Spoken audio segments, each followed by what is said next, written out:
আসসালামু আলাইকুম। আরেকটি গুরুত্বপূর্ণ ক্লাসে আপনাদের সবাইকে স্বাগতম। দেখেন দেখেন এই শব্দগুলো আমরা কিভাবে উচ্চারণ করতে পারি, আবার এই শব্দগুলোর মানেই বা কি, এবং এই শব্দগুলো কোন পার্টস অফ স্পিচ। প্রথমে আমরা আসি এই শব্দগুলো কিভাবে আমরা সঠিকভাবে প্রনাউন্সিয়েশন করতে পারি। দেখেন এই শব্দগুলো অর্থাৎ এই তিনটি শব্দই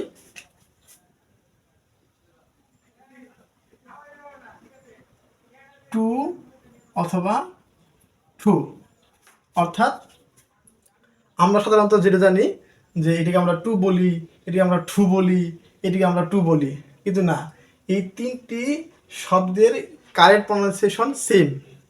অর্থাৎ আপনি টুও বলতে পারেন, আবার টুও বলতে পারেন। হ্যাঁ, যদি টু বলেন তাহলে তিনটাকে টু বলতে হবে, আর যদি টু বলেন তাহলে এই তিনটাকেই টু বলতে হবে। অর্থাৎ টু টু টু অথবা টু টু টু। আপনি এটাকে টু বলবেন এবং এটাকে টু বলবেন, এটা কিন্তু কারেক্ট প্রনাউন্সিয়েশন না। হ্যাঁ, টু টু টু অথবা টু টু টু, অর্থাৎ তিনটার সেম প্রনাউন্সিয়েশন। এবার আমরা আসি এই শব্দগুলোর মানে কি। হ্যাঁ, টু টু এর বিভিন্ন মানে রয়েছে, তবে সবচেয়ে কমন যে অর্থটা সেটা হচ্ছে কি প্রতি, দিকে, থেকে।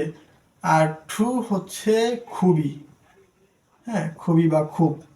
আর টু এটা তো আমরা জানি। হ্যাঁ, টু টু টু এটা হচ্ছে কি দুই।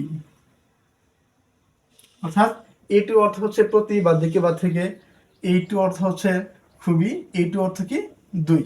হ্যাঁ, এখন আমরা আসি এই তিনটা টু বা এই তিনটা টু কোন পার্টস অফ স্পিচ। প্রথম এই টু হচ্ছে প্রেপোজিশন, প্রেপোজিশন।